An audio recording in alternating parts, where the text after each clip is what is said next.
Let's talk about The Group of Eight, directed by Ivan Sosnin. This is a film from Russia about Ivan, a young worker who decides to take into his home some stray dogs once he finds out that the city authorities are putting them at risk to clear the city that will soon host a summit. Eventually, his neighbor will help him find a home for his four-legged friends. So you go first, my dear Lana. Okay, first of all, it also feels like you watched the Russian movie. Yeah, but probably, I'm biased, I'm Russian, whatever. But yeah, it's a sweet story. Yeah, it looks like a little bit like the social, social video about dogs and shelters. But it's a good, strong, simple story about how we should care about our small friends and don't just think about ourselves and try to share this love, because dogs, they love you no matter what. And if you have a moment or you have an opportunity or you have a free space and you don't mind, so use it, because you will give a small piece of good emotions to an animal. And it's so sweet, but it's nothing bad. It's just a story that you should watch when you feel sad, I think.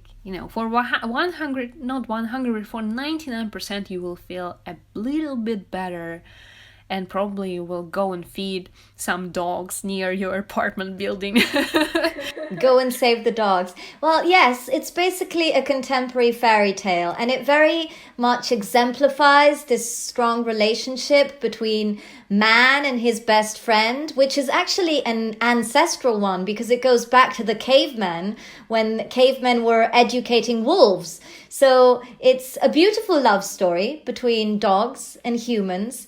As you were saying, it delivers an important message about adoption, about not abandoning them. Also about pet therapy we see towards the end, because you give something to the dog, but the dog gives something back to you. So I thought it was also beautifully shot. It was never forceful in delivering its message.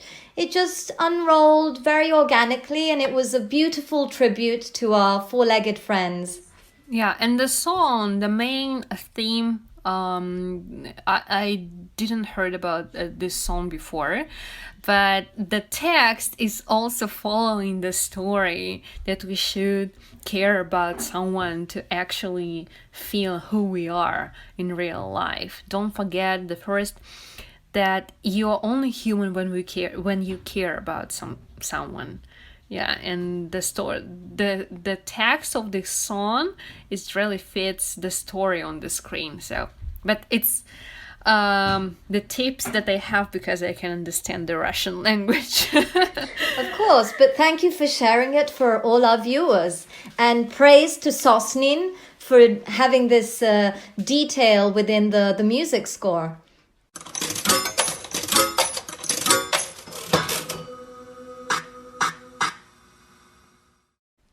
Great. Now let's talk about Hell, directed by Raúl de la Fuente. This is a documentary from Spain that focuses on Pademba Road, a prison in Freetown, Sierra Leone, that accommodates more than 2,000 inmates. Many of them are minors, and Mr. Sila is in charge. In this setting, we are told the story of Chenu, who committed his first street crime when he was 15, which led him to hell, Pademba Road, and managed to get out 4 years later, and is now dedicated to helping prisoners. So, Chiara, do you have something to say at the beginning? Yes, well, I obviously spotted out the Italian element at a glance, because we are introduced into this inferno, with Dante Alighieri's words. At the beginning of the film, we read a quote from his Divine Comedy, "Lasciate ogni speranza voi che entrate," abandon all hope, those who enter here. So obviously we are straight away catapulted in this atmosphere of hell and hopelessness.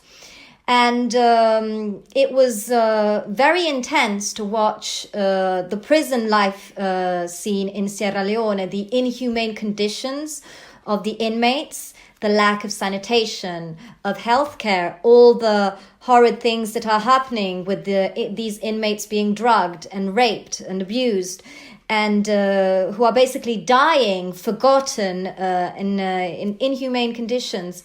But the other side of the story, or the most hopeful aspect of this film, is the way there is a mission of Salesians who are trying to help out. So there's this organization that is supporting the child welfare. And of course, we have the former inmate who is trying to help the conditions of these prisoners.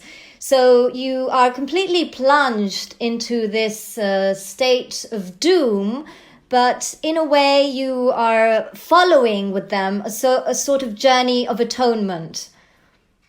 What do you think in these regards?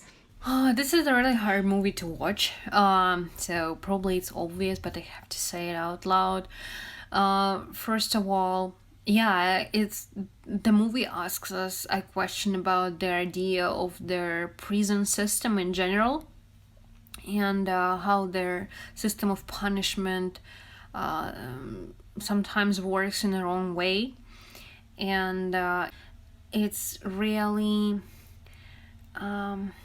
strong moment when you see how prisoners cover their face and you can't see their eyes, especially when they cover it with the t-shirt or something, and you feel like they're in couple of steps before to be killed or for their crimes.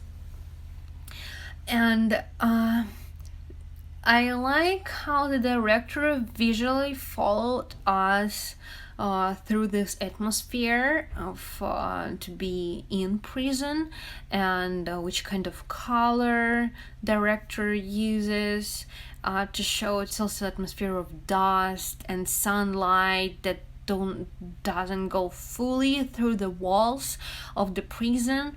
And then you see the main officer who is doing his job, and you have this confused feeling probably he's doing something right for the civilians, but on the other hand you have the inside stories and you don't know who's right in this case, for which person you should trust.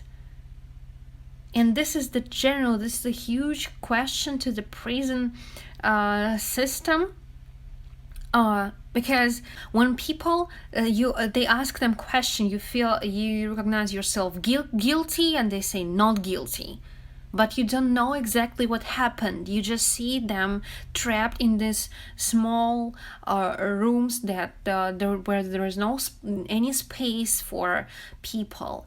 You see how bad they feel inside, but you don't know what they actually did behind the walls of the prison.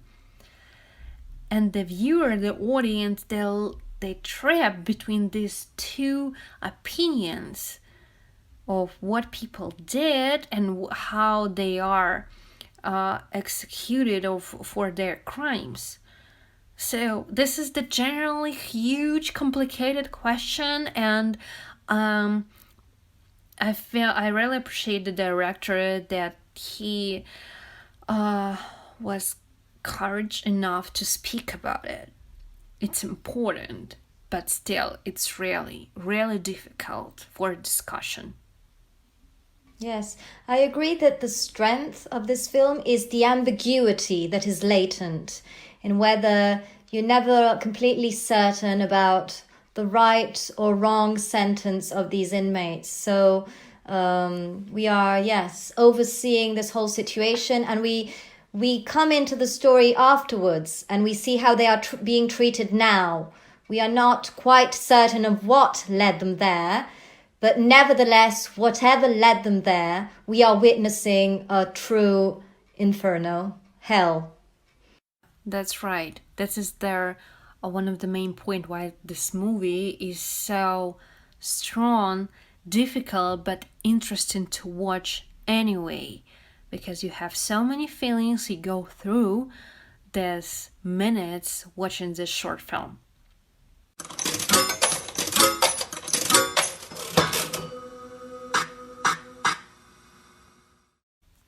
Let's talk about Frank and Mary, directed by Paul Williams. This is a film from the UK about an elderly DIY enthusiast who reanimates his recently deceased wife in the garden shed. Lana, I must say, I really enjoyed this horror comedy that gives, a kind of different twist to the classic of Frankenstein. I very much was amused by the dark humor that blends with the message of love and how long-lasting relationships are built on mutual dedication. And I thought that also the music was very crucial within this short in setting the tone between a melancholic atmosphere and a serene one. What do you think also about the music, as well as the story, of course? Not only about the music is great and it fits the atmosphere, but I am a sad person. I can see only sad stories. And this is the very, very sad story about how it's difficult sometimes to let us go some things that we're used to. Like, especially if it's about people and when we lost our beloved ones, how difficult it is to recognize that life changed and there is nothing we can do, and especially there is nothing that we should force. In this case, it's really a deep metaphor for me. Yeah, for sure it's a comedy, it's a horror comedy, and I enjoy it, but from the beginning I saw this idea that when you just try to go behind the rules of this world, it's not gonna work, or it's gonna work in the opposite way. And one day you will wake up and recognize, okay, now it's time. It will be probably even more difficult to let it go. So, sorry, I'm a sad person. I saw a sad story. You're a profound one, just as this film. And what you are saying is very pertinent. It's about accepting the circumstances in life, not trying to force situations that cannot be altered. And yes, just sometimes also it's about embracing the pain and confronting it, and not ignoring it or trying to transform it into something else. And I think this film does it very well with its comedic approach, because just like satire, the saddest topics, the most profound ones and meaningful, can get enhanced through that lens of irony, because you are taking them to an extreme. So obviously the topic of mourning a beloved one is done in a beautifully poetic way. It's also entertaining. And Paul Williams, I must say, has a very sensitive use also of the camera as he is guiding us through the film with this romantic touch, but also with that element of tomfoolery. This movie reminds us that pain always happens for a reason. So probably sometimes we should let it be. So.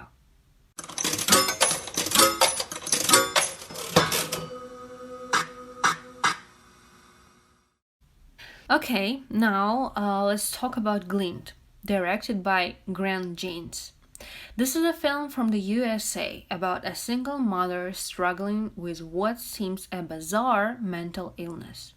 The woman will confront whether she is losing her mind or if her visions portend a deeper meaning. So let me start. First of all, I like how this movie tries to speak about mental health issues. It's important, it's not so direct, and we couldn't really understand if she's really sick or not. So this is the story with that can be read from two opposite sides. If it's just a fantasy, or she has a vision, or she is sick. So, and I like how director tries to speak about it. I definitely like how actress, how she's acting in the girl. She's adorable. Yeah. So, everything according to the right way how to make a good short. So this is a really good example of the good short that you can find in the program of international festivals, and you're definitely going to be satisfied watching it. We agree on the same strengths of the film. I also very much appreciated how the film hovers between hallucination and reality. You never really know if she is completely afflicted by mental illness or if she has some sort of sixth sense. And I think what makes this film so effective is the cast. The brilliant performance by Emily O'Brien as the mother, and also the young girl, Ava Castro, as the daughter. Because if they had overplayed it, it would have been very easy to ridicule the entire topic, or to make it lose the seriousness of the issue and also the credibility. Instead, they keep us hanging throughout the story in a very thrilling way. And I think that this observation and analysis of mental illness is also unveiling, in a way, what society considers normal. So it is also a matter of trying to dig into that kind of issue. It's not just about mental issue, but what is accepted by society. Are possible different skills that could confine and blend into the paranormal be considered accepted or not? So I think there are various levels to this film that are very, very well performed and brought to the table. Yeah, right. What else I like? I like that even in the final scene, we don't know if it really happened or not. So it's the director left us to guess, is it really a vision, mental issue, or she predicted this tragedy?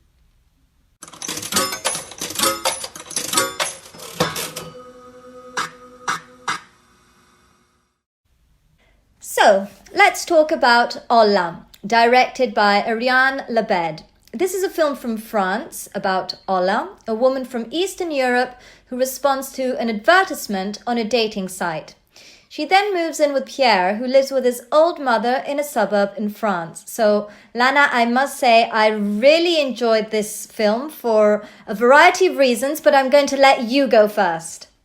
Okay. First of all, I like to watch movies about Eastern Europe. So, because we have the common cultural background with Russia, and I recognize the face of people, and they like their small details that makes common on the same way. So, yeah, and this is the first reason, but I am biased from this point. Then what I really like about this movie, and I mentioned before with other reviews, this is a story about how you should be honest with yourself. And but now this is from female perspective, which is not always represented in visual culture, in movies, in any different kind of arts. So how the sexual desire is important, how important to enjoy it, how it's extremely important to have a partner you can enjoy it together. And Yeah, and there is nothing to be ashamed of. We have a direct statement from the from director, and I think the whole creators of this movie, that it's nothing to be ashamed of if you enjoy it. So just be honest to yourself. It's okay. It's great. It's healthy. You are amazing, beautiful woman. You should enjoy it. So yeah. Yes, I'm going to get to the sexual elements to the end because I completely agree with you on what you said. I'm going to start by saying that in terms of the visual aspect, I love this grainy cinematography that somehow used a color and texture that brought me back to the 50s. So it's almost creating a contrast between this very liberated woman and the epitome, the emblem of a woman who instead should have to repress herself, because we have the image of a distant era where women would not be able to act accordingly. I loved the actress, Romana Lobach, with her vermilion hair that she completely leaps off the screen with her appearance. She is very feminine, but she's also very funny. She's amusing. So I think this makes her even more likable. And she has exceptional stage presence. And now I would like to talk about the director, because Ariane Lebed, I believe she's making a debut as a director with this film, because we know her as an actress, especially with the films of her husband, Yorgos Lanthimos, who is a director I absolutely love. And she somehow shares that dark humor, but she takes it a step further. And this connects with what you were saying about sexuality, because she is portraying female independence through this sexually liberated protagonist. And we see some very lascivious scenes. We see a lot of sex in this film, but it's never raunchy, never vulgar. So in a way, it's very cathartic, and it's an emblem of female empowerment. So embrace your sexuality, embrace your identity. Do not repress who you are, and you will lead a happy life, and also the people around you who are willing to accept you. So I think we're sort of on the same page on this topic, aren't we? Yeah, that's right. We're on the same page. And I also want to mention that all the sexuality thing and sexual desire represented from the female gaze. So you don't feel a perfect glamour image of women wanting sex. No, she's basically eating the ham and masturbating. So, and this moment is so beautiful. It's so like feminist. It's so like, you feel, oh my god, that seems to be true. You can see yourself in this picture because it's honest, it's open, and you see how it's not polished. Yeah, and you see how the director is speaking to you directly through this scene. Like, please just feed your sexual hunger. It's great, it's okay, it's healthy. Don't be afraid of yourself. You're beautiful anyway. And I like the chemistry between the Ola and the mom of her husband. Feels like the two women from two cultural backgrounds, and one is young and open and she really wants to share herself with this world, and then the old lady that unfortunately already trapped in her old body and because of the illness, but they have this small emotional bridge together, sharing the truth about what does it mean to be a woman. So I especially like this chemistry on the screen. It was not all of the scenes, but all the things where they are together. It feels really warm, and you're like, yeah, that's a true dialogue without any words. That's beautiful. Yes. It's a non-verbal communication that really jumps off the screen in a very powerful and touching way. Yes, I totally agree on that.